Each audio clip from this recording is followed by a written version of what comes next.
Welcome to Basic Brewing Radio for Thursday, October 24th, 2024. I'm James Spencer. Here at Basic Brewing Radio, we're all about home brewing. This week it's part 2 of our conversation on Steve Wilkes' porch with Detlef Koertge, a native of Bavaria and talented homebrewer. Steve and I are joined by Steve's son, Chase Holloman, as we talk homebrewing, German culture, and a bit about the beer scene in the Big Apple, as Chase is now making his home there. If you want to support us financially, check out patreon.com/basicbrewing, and many thanks to everybody who's helping out in that way. If you go to patreon.com/basicbrewing, you can see a long list of stuff that you can access if you sign up as a supporter. And many thanks, as always, to the new Patreon subscribers who are signing up every week. Your help is very much appreciated. I say this every week, but November's coming up. If you're a user of the Patreon iPhone app starting in November, please use the Patreon website to sign up for new subscriptions. I think if you've already signed up before November with the iPhone app for a subscription, it's okay. I don't think you don't need to change anything. They say Apple is going to start taking a significant chunk of new subscriptions that you make via the iPhone app starting in November. Hope that makes sense. Financial subscribers have already seen the video that I'm posting to the general public on Friday. It's about Steve's big, dark Mash Your Luck beer that he made with burnt honey, as in a Bochet mead. I thought that was an innovative and imaginative approach to that challenge. I don't think I would have thought of that. And it resulted in a beer that was our favorite for the day. We tasted 4 that day. So it was the last one, thank goodness. My giant dark Mash Your Luck beer is in the secondary fermenter now. It was looking kind of muddy in the primary, so since I'm bottling it, I decided to rack it to secondary to try to clear it up a bit, and it worked. The beer fell clear in just a few hours. I say clear, but you can't see through it in the fermenter. It's none more black, as they say. The flavor is dominated by the piloncillo sugar right now, but I'm hoping to balance that with a bit of a tincture of cacao nibs, home-roasted coffee, and some smoked habanero powder. I was going to use some creme de cacao liqueur that I have in the kitchen cabinet, but that stuff has sugar in it, and I didn't want to wind up with overcarbonated beer in the bottles because I don't know how much sugar is in that. It tastes pretty sweet, so lots of great stuff heading down the pipeline in the next few weeks. If you'll remember, representatives of the Inland Empire Homebrew Club in Southern California came on and rolled the dice for the Mash Your Luck Challenge a while back. Well, Adam Ross and Austin Watkins from Twinspan Brewing helped me judge 6 beers that members of the club brewed for our first ever Mash Your Luck competition.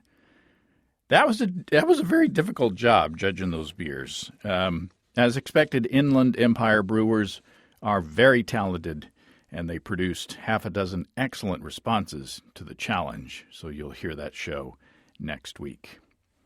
The week after that, you'll hear the Pro Curious Roundtable interview featuring some of your questions about going pro in this day and age. Sean Terrell from 2 Mile Brewing, Adam Ross from Twinspan, Josh Secor from Gambit Brewing, and Mike Tonsmeyer from Sapwood Cellars joined the conversation, and Matt Giovanisi from Brew Cabin helped me ask questions of the pros. Thanks to everybody who wrote questions, and many thanks to everybody who took part in that conversation. That will be the first show in November. Hard to believe it's already almost November. To take us into the winter months, our friends and sponsors in Imperial Yeast are bringing back B45 Gnome for a limited time release. Imperial B45 Gnome was specifically selected for brewing Belgian-style ales with remarkable clarity and classic Belgian profiles. Gnome offers balanced flavor profile, hop and malt harmony, high flocculation, and versatility, being suitable for various Belgian styles from light hoppy to dark and malty. Imperial B45 Gnome is out there now and will be available until early January while supplies last. I think it's time for me to brew a delicious Belgian beer. You know we love Imperial Yeast. My stir plate is dusty because they don't use it anymore to make starters for moderate gravity 5-gallon batches, and my airlocks are usually bubbling before bedtime. Ask your local homebrew store about Imperial B45 Gnome, that's Gnome, and check out all the dependable deliciousness at imperialyeast.com. That's imperialyeast.com. Now, let's go back to Steve's back porch for the second half of our conversation with Steve, Chase Holloman, and Detlef Koertge. So talk about let's move on to Detlef, the home brewer. How did you get into home brewing, first of all, and when? That was a very simple step. I said to my wife, one time, many years ago, I said, well, it would be interesting to try that brewing. And then she got me a 1-gallon kit from, I think it was at the time from Northern Brewer, that online thing. So she bought it there, and came in this box with a gallon carboy, and whatever you need, little thermometer, and then you do everything on the stove, And that's when I got hooked. So from there, I bought my 5-gallon carboy, and then I built a mash tun out of a cooler. Made my own manifold at the bottom out of copper pipe. Yeah. And then that was just the process, And at the beginning, I was bottling, so carbonation was with the tabs in the bottles, And then I moved on and learned about the brew bucket and just put the sugar in there, and then do the stuff. So it's a process learning, And now I'm kegging. So I have those corny kegs. Have a chest freezer, where the kegs are in with 2 taps. I always have 3 kegs in there. 2 are usually ready, and 1 is still getting ready. Because I also do the CO2 with a tank in the freezer, so I have to wait about a week until it comes up to the CO2 level that I want. And we're over here because we're walking over to Detlef's after this. Yeah, I still have 2 in the cakes, which actually one of them I really like. I didn't bring him today, not because I wanted not to have him, but I thought we'd talk about German beer. So. But you're a German, and you're making beer.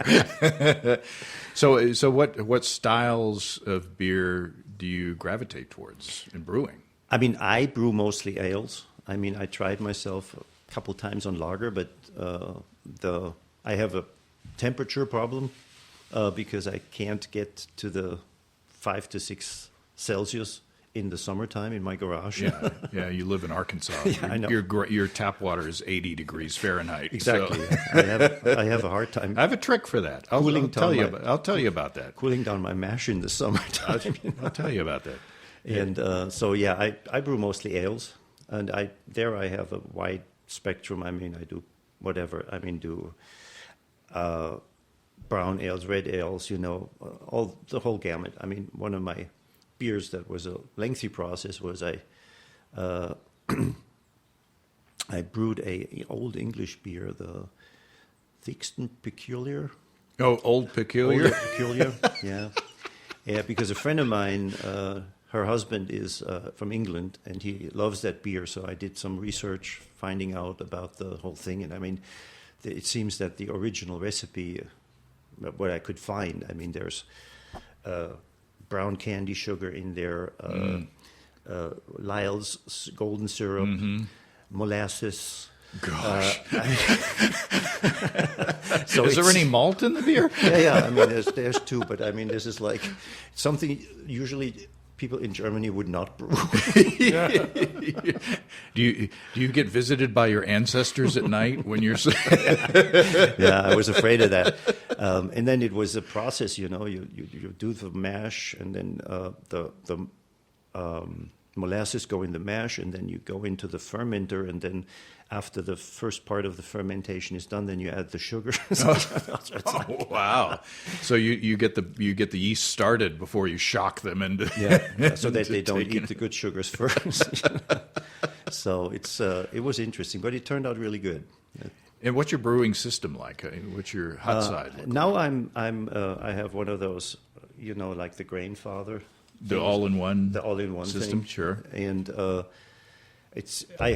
I'm German, so I have a Klarstein, which is a German system. Is it from Germany? Yeah. Oh, yeah. wow. It's a German. It's very similar to the Grainfather or whatever the one-pot systems are. It has this little computer at the bottom where you can program all the steps, and that's. And you're from an engineering background, right? So Yes, I am an electrical engineer. So that came in handy when that Klarstein already broke twice. Well, there goes our Klarstein sponsorship. Yeah, it was. They have for the heater system at the bottom. I'm brewing on 110, 115, so it's 1800 watts, and they have 2 relays in there, and one stuck. The relay contact, sure. so it didn't turn off. Oh no! That was a pain. So I had to change the relays, and the second time, I had something happen. And I don't know if that ever happened to you. It's not a problem on a gas burner, but on an electrical burner, I had a little bit of the sugars kind of start caramelizing on top of the burner, so the burner got too hot. Oh yeah! And the over temperature fuse blew. So I had to change that, and that. So those were the 2 things. I mean, the second one was not really the system breaking, but that was a security thing, or safety thing that thing doesn't overheat. So now I'm always while I'm brewing now, I use my paddle and scratch the bottom a little bit to make sure that there's enough surface. You adapt. Yeah. No, but it works fine. And I mean, what's nice is that you can do the step mash. You just program the times and temperatures, and then that thing just goes. Right. You don't have to do anything. It has a pump in there to circulate the mash, and that's nice.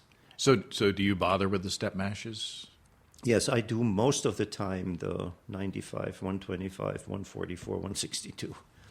And most of the time, the 144, 162 is like 30 minutes to get to the 1 hour mash. Okay. And then I usually also do a 172 mash out. Oh, okay. Because I sparge. So, and when you get it up to 172, when you pull out the basket, it runs out quicker because it's more liquid at the higher temperature. So do you obsess about clear wort going into the fermenter? No, not really. I mean, the only thing I do is not the tablets, the seaweed. The Irish moss. Irish moss. Yeah, thank you. I like it too. No, it's Irish Spring. It's kind of funny because they call it Irish moss, but it's a seaweed. Right, exactly. And so I put that's the only thing I do before I get it into the fermenter. I put in at the end of the boil a teaspoon of that Irish moss, and then I do a whirlpool. Yeah. And so it comes out pretty clear. And then, I mean, I have one of those fermenters, with the conical at the bottom, and most of when it's done, I usually leave it in the fermenter for 2 weeks, and it's already pretty clear when I get it in the keg. Then it's another week in the keg, and by the time I start pouring it, it has settled even more. So yeah, I found. I mean, people would probably be shocked at the amount of crud that I put into the fermenter. I'm just lazy is what it is. And I use a hop basket. Ah, okay. So, I didn't. I read up a little bit about it, and some people say, well, if you use a hop basket, you don't get all the stuff out of the hops. Right. So what I do during the boil is I kind of use my paddle and curl it a little bit, You squeeze or you stir the basket? Stir the basket, yeah. Yeah, I don't, mine is not a conical. Mine is a round one, so I go in there and stir it a little bit just to make sure it. Yeah. So I'm happy with it. And that keeps at least the hops out of that whole sud. That's about all I do. I generally put my hops in a little basket that just. Oh, sorry, I wasn't up to the mic. That's okay. You don't have to be all the way up on the mic. No, it's just hoping you'd enjoy my dusty muffin. So yeah, coming back to the styles you were mentioning, I've brewed everything except for IPAs. Oh, you don't brew IPAs? No. Do you like IPAs? No. Uh-oh. Well, I brought one of my It's own. okay. I mean, some are okay, but these real bitter ones where they like have a half a pound of hops in, I just can't. But we'll see here in a few minutes. So should we go to the Ort beer? Oat beer, which means red beer. Or should we? Yeah, no, let's do that. That's fine. All right. You also. So brought this it. one, the Rot beer we have here is from Tucherbräu, which is a large brewery. So it's a big commercial brewery. It's old too, not as old as the Benedictine monk breweries, but it's an older brewery. And in my hometown, Nuremberg, like I said, there's the Schanzenbräu, and they started doing that Rot beer again a few years ago. It was an old style that used to be brewed in Nuremberg in the old days, and then it was forgotten about it. And they picked it up again, and it was so successful that now the big breweries start doing it too. So yeah, let's see how that. I never had that one, so we'll see how that. A couple of seconds ago, I drank the warm dregs from the previous beer, and boy, the toffee! It just tasted like toffee candy. Yeah. Now, talking about temperature, I know that most Americans Germans drink their beer warm. I thought it was the British that drank their beer warm. But I always say no, we just don't drink it as cold. So. There's no I notice there's no a graphic that changes color on these bottles if it's cold enough to be safe to drink, like a Coors. They. And I had these discussions with my brewmaster friend, and he said, I mean, for the way we brew, it's usually 6 to 10 Celsius depending on the beer style, is the perfect serving temperature. So I don't know what that would be in Fahrenheit. 10. It's like 50 degrees Fahrenheit. I think 10 is 50 degrees. Somewhere Fahrenheit. in that ballpark, yeah. I mean, that's on the warmer side. You would maybe do one of these strong ones at the higher temperature. Yeah, you would want to get more flavor out of it. I think. And then the Pilsners or so, they would be more at the 40 degree, 42 degree range. And I agree. I mean, those light beers that you find here in the United States, you can't drink them at 50. I mean, it's just no. There's no way. There's a reason why they have those graphics on the front that change it. And they've designed the containers so that they go down your gullet as quickly as possible. But no offense, everybody, but I object to putting ice in beer. Oh, no. I think that's absolutely not. I think that's frowned on worldwide, right? A friend of mine, they were in I don't know, I forgot if it was in Thailand or so, and they give you ice in beer. Huh. So, and the same applies for me to wine. I mean, you don't put ice in wine. No. So, this is good. I mean, Tuche is catching up here. It's very balanced. Yeah. So the Schanzenbräu red beer is more red than that. This is more an amber, I'd say. It's very festive for the Halloween season. Yeah. It's a little sweeter. I mean, the previous beer was kind of sweet in a dark malty kind of a way, but this beer is, I would say, sweeter than say the Fest beer. Yeah. It leans on more the malty kind of thing, but it's very drinkable. Yeah. Absolutely. Chase, I want to ask you a question to give Detlef a little break. You're not that I'm not enjoying the conversation, but since we've got you here, Chase, you're living in New York City. Yes. What is the craft beer scene like in New York City, or are you still drinking craft beer? Oh, it's as big as anywhere else. There are a lot of local breweries. There's Bronx Brewing. There's Coney Island Brewing. There's a really great. I think a couple more are opening up, but the first, maybe not the first, but the only functioning brewery where they actually brewed on site in Manhattan is a place called Torch and Crown, and it's not necessarily downtown, but it's I'm going to get the neighborhood wrong. It's on off Spring Street, and they make lovely beer. I can't imagine how they afford the space to do it. I think that's probably the main reason there aren't more breweries on Manhattan. But they at least have 2 barrels that you can see. But actually, now that I'm thinking about it, downstairs, probably more 4 to 5 barrels that they're doing there. And they make great beer. They have a lot of good IPAs. Obviously, I'm in the area for the New England IPA, which my wife is partial to, and they make good beers.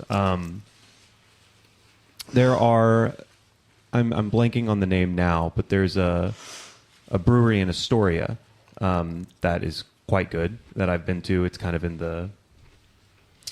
on the water in Astoria, and a lot of bars that carry a lot of local beer. One of the places we go has a selection of 30 craft beers on tap. Nice. So Nice. Really nice selection there.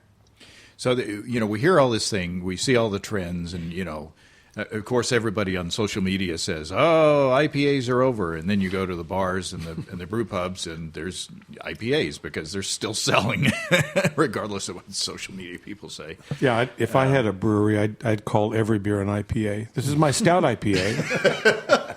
This is my blonde IPA. And I have to say, because I said before I don't like IPAs, the New England IPA is one that I can work with. Oh, well, so there you go. You and my wife would get along. I feel similarly about the real traditional West Coast IPAs. It's the IBUs are too high, and there's not in that style. There isn't enough malt. I feel like to balance it out. But you. Many years Steve. ago. Yeah, sorry, I gestured wildly. Many years ago, you made a English style IPA that I will never stop talking about because I think it was 60 IBUs or something. I don't remember. Pretty high, yeah. but it didn't taste like it all because the malt was the main feature, and it was a lovely IPA. I'm brewing that for you in November so you can have it at Christmas. Fantastic. Oh, wow. That's what I like to hear. Wow. This is my West Fork IPA. West Fork being a town around here. Yeah. Actually, it was a really popular kit, too. I sold a lot of them. It was a phenomenal beer, and I mean, the malt flavor was so nice and it was so imbalanced, it almost didn't feel like an IPA. But the New England are nice, unless they get a little too overzealous with the fruit flavor. But generally, I like the kind of hazy, thicker mouthfeel, fruity IPAs. And I think that, this is way off the topic, but I think that the term IPA is kind of useless. Anymore. Because it's like KFC. It doesn't mean what it used to be. Does anybody remember what KFC used to mean, or all the other letters that we have out there that used to mean something, back in the old days, but IPA is not really an India Pale Ale anymore. Right. It's splintered off into so many different branches that you can't. It's just we need something. We need another word, or people need to come up with. Except that IPA is such a marketable term.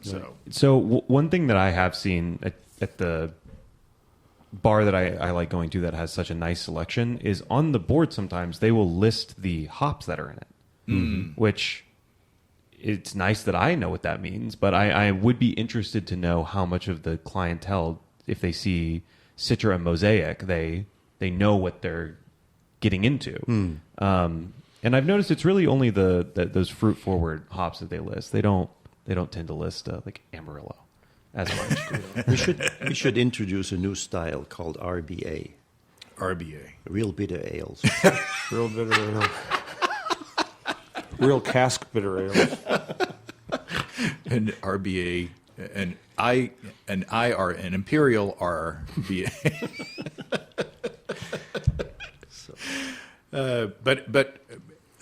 So how about like the seltzers and the cocktails and all that? I mean, are they becoming more fashionable than the craft beer? Well, they're certainly more expensive if you want to talk about a cocktail. I mean, it's all pretty expensive, but they are really gouging people there. No, they're very nice cocktail bars in Manhattan. And I will say I like seltzers. I feel like they have their place. I don't know if I'd ever go to a bar and have one. But I, as kind of cheap as they feel, I like them. As far as ciders go, a lot of breweries in the area, especially upstate, because they have such nice orchards. Mm-hmm. There's a lot of local ciders that are very good, and some of the grocery stores that we shop in have a local selection, and we pick those up, especially this time of year, because you get the really nice fall flavors. Excellent. Yeah, that's a good point.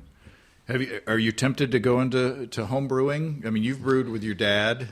Are you tempted? I mean, you may if have. I had the space to store all the buckets, I certainly would. I miss it a lot. And speaking of water, I mean, New York City is famous for its water, not necessarily for its beer, although I'm sure it is nice, but in the bread and the bagels and the pizza dough.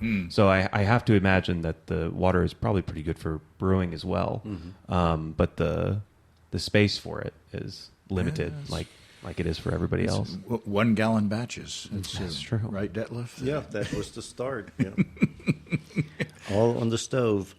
Yeah, well, so I had a setup here when I lived here, and I had one of the conical fermenters that I really liked. And so I did I never mashed because I didn't have a mash tun and didn't want to deal with it, but I did everything on the stove and made great beer.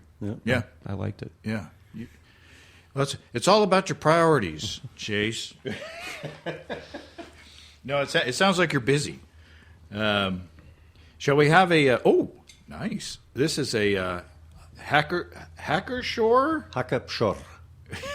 Hacker-Pschorr. I've had too many beers. I can't say that. There's two in I can't even roll my R's. Okay. So yeah, Hacker-Pschorr, that's one of the bigger breweries in Munich, just like Hofbräu Brewery and Paulaner. They are in the Munich area. And I have to admit, I forgot all about it. For your research?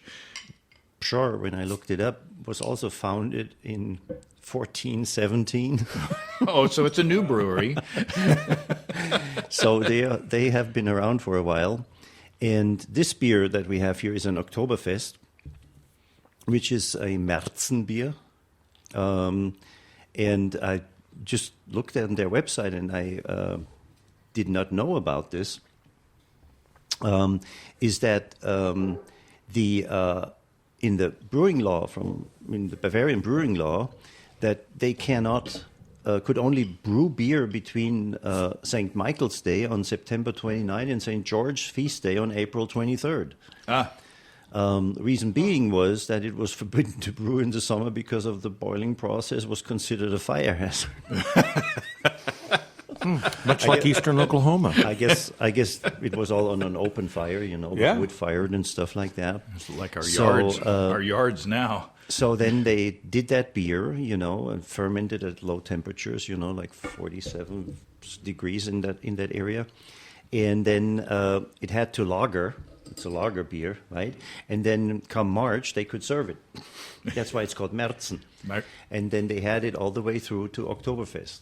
So that's where that whole Oktoberfest Märzen comes from. So because they had this time frame, where they couldn't brew. So is is Oktoberfest and Märzen, are they the same beer? Not necessarily. I mean, I would say that most Oktoberfest beers are Märzen, but not necessarily. They make other Oktoberfest beers which are not necessarily Malzen beers in that particular meaning here, that they were brewed in that time frame with whatever the style is, you know. So this is Hackabschorle, Paulaner, and Hofbräuhaus are the three big ones that basically are the ones that sell. I don't know how many thousand hectoliter of beer at the Oktoberfest. Well, but this is a slightly darker beer, if my memory serves me, than the Fest beer. Yeah. And slightly less bitter, I would say. Very clean again. Very clean finish. Is this the beer? I had heard that there's an Oktoberfest beer that they serve for just general sale, and then if you go to Oktoberfest or the big gatherings, there's a lighter color beer have I been misinformed? No, I don't think so. I mean, there are several different ones, like I said, Paulaner, Hackabschorle, Hofbräuhaus. I mean, and they differ in color. They are not necessarily all that amber color. And they also differ a little bit in the amount of, or the ABV. But yeah, I wouldn't say, what was your question again? Do they serve a lighter beer, lighter colored beer? Do they serve a different beer during the big, like where you get a whole liter of beer, and the beer gals are carrying around the, is it a different beer from what you might say get on tap at a restaurant times? For me, the biggest difference is that the Oktoberfest beer on the Oktoberfest is all from the keg. And from the wooden kegs. Oh. So that it tastes different than the same beer in a bottle. Okay. So that's what I remember. And I had my first Oktoberfest beer, I think, when I was 13. So, James, just to put it in terms that you would understand, it's like the difference between, say, an Old English 40-ounce that you drink during the high festival season and a Mickey's Big Mouth, which you just have like on a picnic or something. Okay, a session Big Mouth malt liquor. It's the Martha Ray of beers. No, I mean, and it's a big tradition, They have these big kegs, and then they have to put the spigot in, with a wooden hammer. You got to. And you have to know how to do that, because if you don't do it right, you have like a phone. Or you'll get spunded. Yeah, exactly. you got to tap the bung and. Yeah. So that's when they open the Oktoberfest. All the big beer tents, they have this, the TVs there, and they show how they start those kegs, So you touched on another thing. You had your first, and I'm assuming that at 13 you had your first beer legally. Yeah, sort of. I mean, it is legally you can drink beer in Bavaria at 16. And I mean, but when you go to the Oktoberfest, you see parents with their kids here and they give them a sip or something like that, But nobody says anything, But yeah, legally is 16. Yeah, somebody asked. I have a friend some friends who live in Italy, and somebody asked them what the legal drinking age over there was, and he said, "No, there's no legal drinking." I mean, but it seems to work out most of the time, I think when I think back to my youth and how we grew up, there's not this thing like here in the United States, you turn 21, it's like switching a light switch over, and then you have to start heavy drinking or something like that because you missed out all the years before. So it's kind of a continuous process, and it's like, you have a beer, and then, it's not anything special. Like, I must have that kind of thing, So there's not a taboo. No. So I think that's a big difference. And I mean, everything else in Germany is tied to the age of 18. Smoking, driving, all this stuff. I mean, with 18, you are at a legal age, so you're legally responsible for yourself. But yeah, there's not this taboo about drinking and this kind of thing. So kids, I never get that sense, oh, I'm missing out on something. I need to have this kind of thing. Here, when you turn 18, you're no longer a minor until you have a drink and the police catch you, and then if you're under 21, and then you are a minor in possession of alcohol, even though you're over 18 and you're no longer a minor. So it's a little bit of and I have various feelings on all sides of the issue, but it's interesting to see how other cultures deal with that aspect, and I think that it definitely is a cultural divide. I mean, Yeah. And you don't need a wristband if you have a feast or somewhere on Dixon Street, you have a wristband that you can get a beer. No, you just walk around with your stuff. No brown bags. So you can walk down the street in Nuremberg with a beer. Yeah. No, I mean, when I told you about that Weltenburger Asambock, that 11% beer there, that is actually a big place underneath our castle in Nuremberg. In the summertime, people just sit down there on that place. There's people playing guitar, and then there's several restaurants around that place, and you just go there, get your bottle, and sit down on that place, and then you have your beer. So there's no open container laws make less and less sense, especially as for a New Yorker, cannabis is legal. Yeah. So it's like, well, why can you smoke a joint on the street, but I can't drink a beer? I know. It doesn't. It makes very, very little sense. And yeah. It's also funny from a German perspective, when you see somebody with a brown bag around a vodka bottle and they go like this, but that's legal. Yeah, that's legal. That's what cops say. Well, who knows what he's drinking? I couldn't tell. So what did you think about? I mean, you when you moved to Arkansas, and I think we rival. There's only Kentucky is the only other state who may be more strict than us as far as the percentage of dry counties in the state. Like half of our counties are dry, or now they're damp, or some of them are. But what would you when you came to Arkansas, especially, and you can't buy booze on Sunday, and you can only buy alcohol in certain, but you can. It's crazy that you have to have a rule book. You can't tell the players without a program. Yeah. So I can tell you a story from my first trip to Arkansas. I was still living in Germany. Oh, I was working for Siemens Medical, and I had to go to Batesville to the White River Medical Center because they had equipment from my company. And so I had to go there and talk to the administrators and such. And so I get to Batesville. Let me help you with your pronunciation. Batesville. Batesville. Batesville. Okay. Batesville. So I get there and I check in at the Ramada Inn. And at the time, Batesville was a dry county. Mm-hmm. So get my shower, and I'm like, well, it's 8 o'clock. Let's just go downstairs to the bar and have a beer.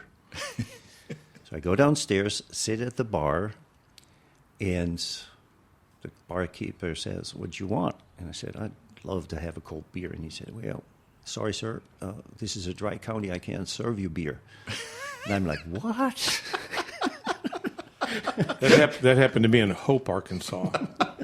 Different county, but same result. I was on a little business trip, and I was like, "Oh, time for dinner." I went to Chili's, and I didn't have a beer. I mean, Jesus.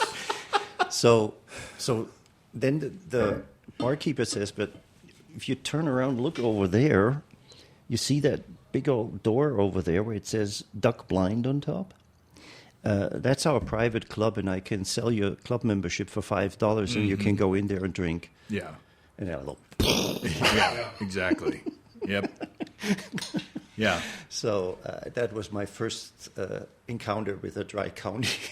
One of my favorite features is going into a Walmart or something on Sunday and seeing them padlock the doors to the freezers because they just got tired of people walking up to the counter. Or they turn the lights getting mad. off. They put plastic over something. Yeah, we'll see how that turns out with the ballot this November. Yeah.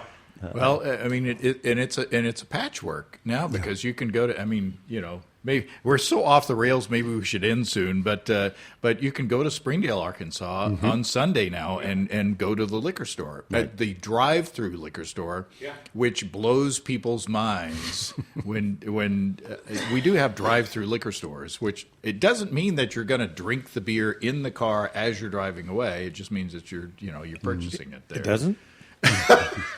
I've been doing it all wrong. The funny thing is, same thing, right behind that big liquor store up there in, you know which one I'm talking about. Yeah. There's an Aldi, and they can also sell liquor now on Sunday. Oh, wow. Because they're in the same area. Well, I won't get into what Prairie Grove is going through. So anyway, well, guys, I think this is a two-parter. This has been a lot of fun. We've got, you know what we got? We got something What else. we got? We got a bonus beer that Detlef will probably hate. Oh, yeah, this will be fun. This Just for the facial expressions. This is a homebrew of mine, which I don't think you've had, Steve. This is the second version of my honey IPA. It's a little hoppier than the first version, which you have had, Steve. So, I mean, I'm not precious about my beers, so, say what you like. If you don't like it, that's okay. I won't go through the recipe because we've talked about it on the show before. But it's made with local honey. Is that the one you had on the YouTube channel? This is the second version of that. And thank you for watching. I'm assuming you did and not just saw the... No, I'm watching it religiously now that I know that it's there. Jesus Christ. Okay. We've only been doing this for 20 years, Detlef. Yeah, I have been looking for brewing channels, but that never came up. I don't know why. God. Okay. Cheers. We need more naked thumbnails. Not from us, but from lovely women. Cheers. Gross. Okay, so this is my honey, the second version of my honey IPA. It's very floral. Yeah, see, that's an IPA I can drink. Oh. I mean, that's the level. I mean, this You're is not just being nice. No, I mean, this Because is the Germans level. are known for being nice. No, I don't think so. We are more like a blunt. But you've been in Arkansas for a while, so you've been honed down a little bit. So no, this is. I mean, the Wernesgrüne Pilsner that they sell at Aldi. Mm-hmm. That to me is hoppier, bitterer than this. Well, yeah, it probably does have a little more bitter. Yeah. I mean, more of a hot bite. Yeah. I think this is fruitier. I'm Yes. getting a lot more fruit out of this. I like this one. I like it. Yeah. Well, thank you. Yes. It's good. It's Thank you. You don't have to say that. without being too bitter. Yeah. It's very in balance, but you get the nice flavors of the hop coming through Yeah. paired with that honey. It's very good. Yeah. Well, the original version was not hopped as much, so it was not as hoppy. I think you got a little more of the honey character coming through because we tasted them side by side the other day, Matt and Josh and I. The original version, this tastes more like a Bell's Two Hearted compared to the original one. But this is a lot of citrus and grapefruit and What was the hops you used in that one?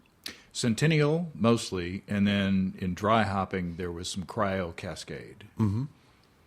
So, and it's mostly two-row or Pilsner and honey for the fermentables, and then USO5 just the straight Chico yeast for the yeast. I'm pretty happy with it though, and I'm glad you guys. Yeah. No, enjoyed this it. is, like I said, it's just in the restaurants, most IPAs are so much hops. I mean, I just Can't work. This is also 8% alcohol, so Oh yeah, it tops off the big beer. the honey did its job. Yeah, exactly. Well, guys, this has been a lot of fun. And this is the first, like I say, two-parter in a long time. And Chase, so glad that you were in thanks town. for having me. And I don't know if you got the Green Acres reference at the beginning, but I'm hoping Steve did. I'll school him. You'd think after all this time I'd get them.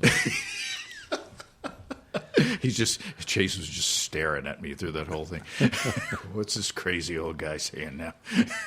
I knew it was a reference I didn't get. Welcome to everybody that I know's life. Well, Detlef Koertge? Yeah, correct. All right.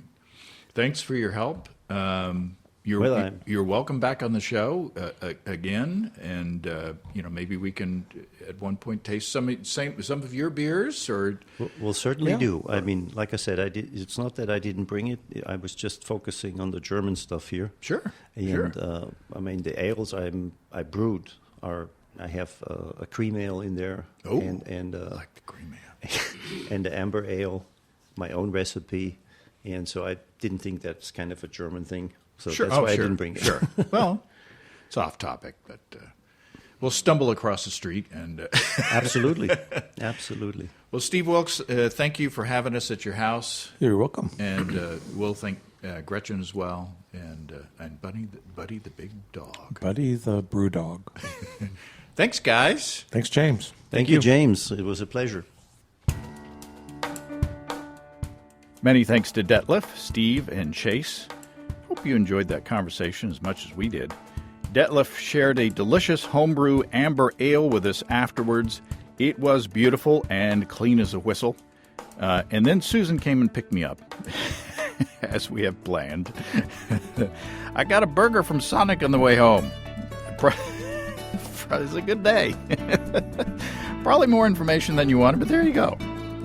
If you have brewing questions, show suggestions, or just want to say howdy, write to james@basicbrewing.com or just fill out the contact form at basicbrewing.com. Please don't forget to tell us where you're from. Check out our mobile-friendly shop at basicbrewingshop.com. Thanks to everybody supporting us through our Patreon page. Special goodies coming your way. Check that out at patreon.com/basicbrewing. It's all until next time. Till then, thanks for listening, everybody. I'm James Spencer. Production help for Basic Brewing Radio and our website is provided by Kelly Dodson. Basic Brewing Radio is a production of Active Voice, and we'll talk to you next time, everybody. In the meantime, stay well and stay tuned. So long.